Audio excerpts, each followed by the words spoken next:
40 سجدے میرے بھائی کتنا بڑا انعام و اکرام ہے، اور یہ آفر صرف محدود مدت کے لیے ہے۔ جیسے ہم کسی دکان پر جاتے ہیں نا تو وہاں پہ لکھا ہوتا ہے یہ آفر محدود مدت کے لیے ہے، ہم کوشش کرتے ہیں اس آفر میں ہم اس مدت کے ختم ہونے سے پہلے شامل ہو جائیں۔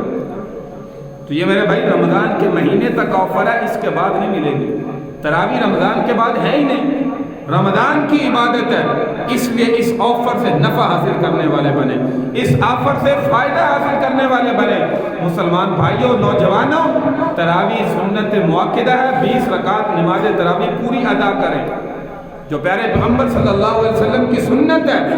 2 4 8 10 12 پڑھ کے نہ جائیں، تھوڑا سا وقت زیادہ لگ جائے گا، گھر میں بھی جا کے ہم نے فضول بیٹھنا ہے، کسی دکان پر جا کر فضول بیٹھنا ہے، دنیاوی باتیں کرنی ہے، آج کل شیطانی آلہ موجود ہے، جا کر موبائل پر فحاشی عریانی دیکھنی ہے، بے حیائی دیکھنی ہے، اور تو چیزیں دیکھنی ہے، لغو چیزیں دیکھنی ہے۔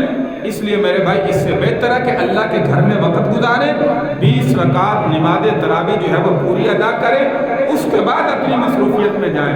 اور یاد رکھیں کہ میں نے گزشتہ بھی کہا، روزہ رکھ کے اپنے جسم کے تمام تر اعضاء کا روزہ سمجھیں، یہ نہ سمجھے میں نے سحری کرنی ہے اور افطاری کرنی ہے، اس کے بعد جو مرضی کرتا رہوں، روزے کی حالت میں کسی کو گالیاں نکالتا رہوں، کانوں سے غلط سنتا رہوں، ہاتھوں سے غلط کرتا رہوں، زبان سے غلط بولتا رہوں، اور جسم کے تمام تر اعضاء کو جیسے مرضی استعمال کروں، روزہ میرا ہو گیا۔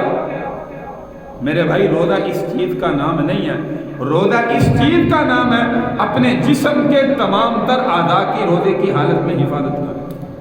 اپنی آنکھوں کو غلط دیکھنے سے بچائیں، کانوں کے ساتھ غلط سننے سے بچائیں، زبان کے ساتھ غلط بولنے سے بچائیں، ہاتھوں کے ساتھ غلط کرنے سے بچیں، ان تمام تر جسم کے اعضاء کا روزہ رکھیں۔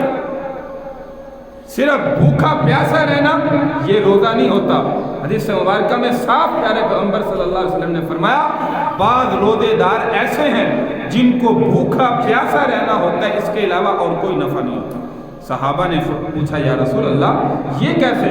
فرمایا انسان نے روزہ رکھا، زبان سے غلط بولتا رہا، جھوٹ بولتا رہا، تہمتیں لگاتا رہا، غیبت کرتا رہا، زبان درازی کرتا رہا، اس کے روزہ کو صرف بھوکا پیاسا رہنا اس کو نفع حاصل ہوا اور کچھ نہیں حاصل ہوا۔